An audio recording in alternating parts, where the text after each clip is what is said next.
सोनम रघुवंशी ने सुबह लगभग 3 बजे अपने परिजनों को फ़ोन किया और बताया कि वो बनारस गाजीपुर मुख्य मार्ग पर स्थित काशी ढाबे पर मौजूद हैं। 11 मई 2025 को राजा रघुवंशी सोनम रघुवंशी के घर अपना धूमधाम से बारात लेकर के पहुंचता। शादी बड़ी धूमधाम से होती है। परिवार के लोग नाचते हैं, हंसते खेलते गाते हुए बड़ी धूमधाम से घोड़ी चढ़ करके राजा घर पहुंचता है। पहुंचने के बाद में तैयारियां बड़ी तेज़ी से होती हैं और परिवार के लोग, दोस्त, सभी लोग बाकायदा पूरा रीति रिवाज से शादी करने के बाद में दुल्हन अपने घर ले आते हैं। राजा के मन में बहुत खुशियां थी क्योंकि वो एक बिजनेसमैन था, ट्रांसपोर्ट व्यापारी था, पैसे की कोई कमी नहीं थी। राजा अपनी पत्नी से कहता है कि हनीमून का क्या प्लान बनाना है। अब उसकी पत्नी बहुत ज़्यादा जिज्ञासु हो रही थी। उसका बार बार राजा की तरफ वो फोर्स कर रही थी कि हमें कहीं बाहर चलना चाहिए घूमने के लिए, क्यों ना हम देश के अलग अलग कोने में चलते हैं और कहीं घूमते हैं। गर्मी का मौसम है तो क्यों ना हम कश्मीर चलते हैं। और कश्मीर में जिस प्रकार से देखा गया कि पहलगाम में हमला हुआ तो उसके लिए राजा मना कर देता है। राजा कहता है कि सेफ़ नहीं होगा, तो हमें वहाँ पर नहीं चलना चाहिए, कहीं और प्लान करो। तो फिर वो मेघालय का प्लान करती है क्योंकि मेघालय की जो वादियाँ हैं वो हमेशा हरी भरी रहती हैं, हमेशा वहाँ पर वर्षा बहुत ज़्यादा होता है, जैसा कि आप सब लोग जानते हैं। मेघालय का प्लान करने के बाद में राजा तैयार भी हो जाता है। पहले वो कहते हैं कि अब हमें चलना चाहिए और हम पहले कामाख्या देवी का दर्शन करेंगे, उसके बाद आगे बढ़ेंगे।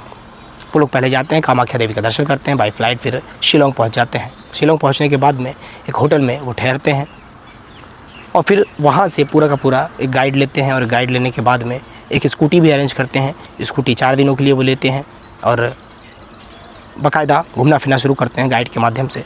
फिर एक दिन बीतने के बाद में जो लड़की है, जो सोनम रघुवंशी है, वो गाइड को मना कर देती है। वो कहती है कि गाइड के साथ में हम कंफर्टेबल नहीं फील कर रहे हैं और हम गूगल मैप से और लोगों से पूछ करके यहाँ पे पूरा घूम फिर लेंगे, आपकी आवश्यकता नहीं है, आप जा सकते हैं। गाइड चले जाता है और स्कूटी लेकर के वो आराम से घुमा टहला करते थे। तभी 23 मई 2025 को सोनम रघुवंशी अपने सास उर्मिला रघुवंशी के पास फ़ोन करती है और कहती है कि माँ जी, हम बहुत खुशी से हैं, बहुत अच्छा लग रहा है, मौसम भी बहुत अच्छा है, बहुत ठंडक है यहाँ पर, आप कैसी हो, परिवार के लोग कैसे हैं, घर पे कैसी क्या माहौल है, ये सारा चीज़ें पूछती है। उसकी जो सास है वो कहती है कि बेटा तुम लोग हंसी खुशी से अपने एंजॉय करो और फिर बात करते हैं। आवाज़ क्लियर नहीं आ रही। वो कहती है कि यहाँ पे नेटवर्क इशू है, इसलिए माँ जी मैं थोड़ी देर बाद फ़ोन करूँगी। ये कह करके वो फ़ोन कट कर देती है। फिर रात के समय पर उर्मिला जब उधर से फ़ोन, उसकी सास जब फ़ोन रिटर्न करती है राजा के पास में, तो राजा का फ़ोन स्विच ऑफ आ रहा होता है, बात नहीं हो पाती है। बहू को फ़ोन करती है, बहू फ़ोन नहीं उठाती है। अब ये 23 मई की बात थी। फिर 24 मई 25 मई तक जब फ़ोन नहीं उठता है, बात नहीं होती है, तो घर वाले परेशान हो जाते हैं और तुरंत राजा का जो भाई है वो और लड़की का जो भाई, सोनम का जो भाई है, वो दोनों तुरंत फ़्लाइट पकड़ते हैं और सीधा मेघालय पहुंच जाते हैं। जिस लोकेशन पे उसके भाई ने और उसने बताया था कि हम यहाँ पर रुके हुए हैं, वो वहाँ पहुँचते हैं और पहुँचने के बाद में तलाश करना शुरू कर देते हैं। और जिस होटल में वो लोग ठहरे थे वो वहाँ जा कर के पता करते हैं, तो पता चलता है कि ये लोग यहाँ पर अभी आए ही नहीं हैं, जब से घूमने गए हुए थे। हम लोग इंतज़ार कर रहे हैं कि चेकआउट हो जाए और इस फ़ोन नंबर को इन्होंने दिया था उस पर फ़ोन कर रहे हैं तो फ़ोन भी स्विच ऑफ आ रहा है। जैसे ही जिसकी जानकारी उन दोनों को लगती है, वो दोनों तुरंत वहाँ के नज़दीकी पुलिस थाने पर पहुँचते हैं। थाने पर पहुँचने के बाद में अपनी बातों को रखते हैं, अपनी तहरीर देते हैं, एप्लीकेशन देते हैं, लेकिन थाने से उतना कोई रिस्पॉन्स नहीं मिलता है। तब जा कर के वो लोकल यूट्यूबर्स और कुछ सोशल मीडिया इन्फ्लुएंसर्स का सहारा लेते हैं। उनको अपनी बहन का फ़ोटो, अपने जीजा का फ़ोटो या अपने भाई का फ़ोटो, राजा और सोनम का फ़ोटो वो लोग देते हैं। सोशल मीडिया और यूट्यूबर्स जो हैं वो बड़ी तेज़ी से इस वीडियो को जब चलाना शुरू करते हैं और धीरे धीरे जब ये ट्रेंडिंग पकड़ लेता है और बड़ी तेज़ी से जब सोशल मीडिया पर फैल जाता है, तो इसकी जानकारी सीधा मुख्यमंत्री मेघालय को लग जाती है। और मेघालय के मुख्यमंत्री को जब जानकारी लगती है तो वो तुरंत इस पर सख्त से सख्त कार्रवाई करने का आश्वासन देते हैं और तुरंत NDRF की टीम हो, चाहे SDRF की टीम हो, चाहे मेघालय पुलिस हो, सभी को सूचित कर देते हैं और जल्दी से जल्द खोजबीन शुरू हो जाती है। और लड़की का कहीं अता पता नहीं चल रहा था।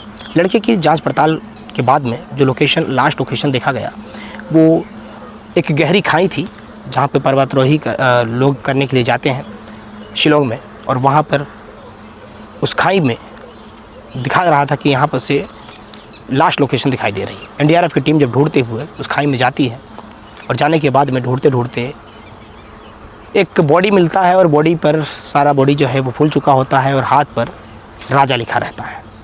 अब उससे फ़ोटो खींचा जाता है और धीरे से बॉडी को रेस्क्यू करके ऊपर लाया जाता है। ऊपर लाने के बाद में उसकी डेड बॉडी को पोस्टमार्टम के लिए भेज दिया जाता है। पोस्टमार्टम जैसे ही पहुंचती है डेड बॉडी, तो पता चलता है कि इसकी पूरे शरीर की हड्डियां जो है टूट चुकी है, क्योंकि इतनी ऊपर से खाई में जब ये गिरा था तो पत्थरों से टकराते हुए नीचे गया था। और इसके पास में एक धारदार हथियार जो नारियल काटने वाला, जिसे दाव कहा जाता है, वो भी बरामद किया गया।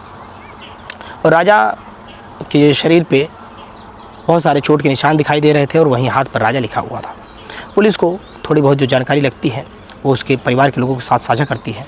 अब उसके जो भाई है, उसका जो साला है, वो जो वहाँ पहुँचा रहता है, वो भी दोनों जाते हैं, शव को देखते हैं और ये पूरा कंफर्म करते हैं कि ये मेरा भाई है, ये मेरा जीजा है।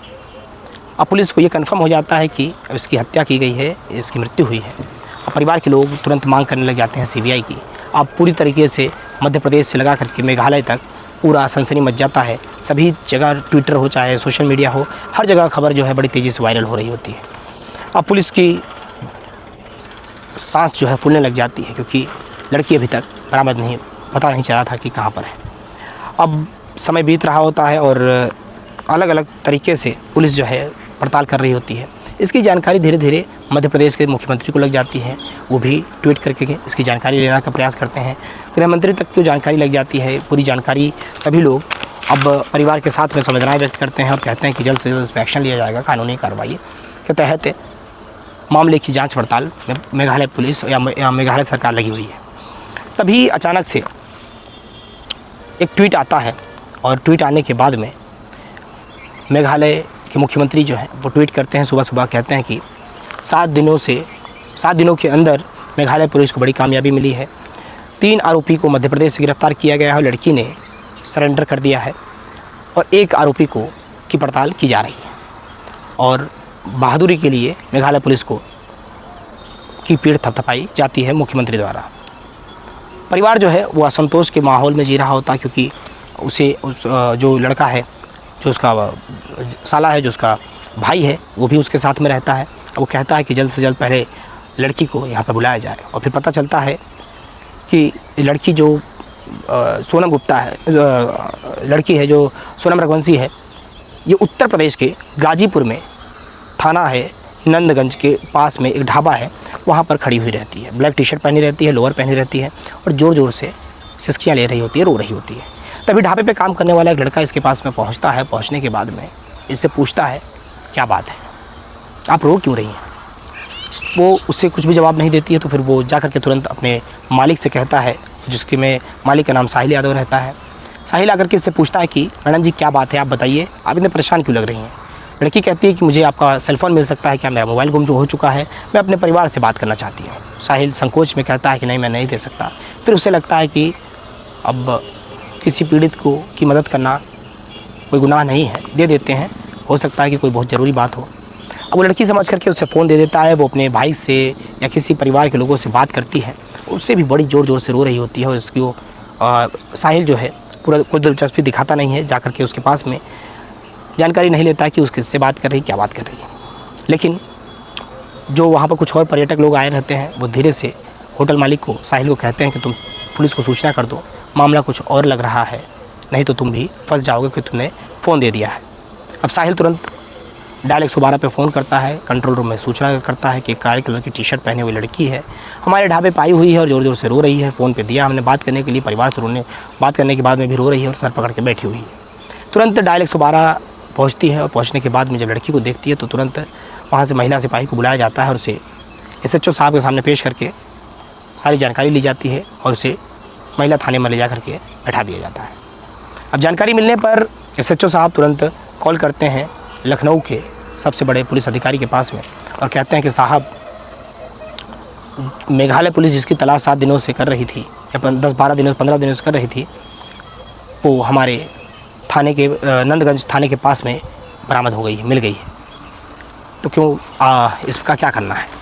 अब तुरंत वहाँ से उच्च अधिकारी जो है वो मेघालय पुलिस से संपर्क करते हैं, इंदौर पुलिस मध्य प्रदेश से संपर्क करते हैं और संपर्क करने के बाद में इस लड़की को बताते हैं कि इस लड़की ने अपना नाम सोनम रघुवंशी बताया है और ये बताया है कि मैं मध्य प्रदेश की रहने वाली हूँ और मेरी शादी राजा रघुवंशी से हुई है जिसकी हत्या हो चुकी है और मुझे मेरे परिवार के पास जाना है, ये कह कर के ये रो रही है। तो क्यों ना आप लोग पुलिस सहयोग में की भूमिका में इसे यहाँ से लेकर के जाइए। पुलिस तुरंत आती है, यहाँ से गिरफ्तार करती है, गिरफ्तार करके इसे साथ में लेकर के चली जाती है।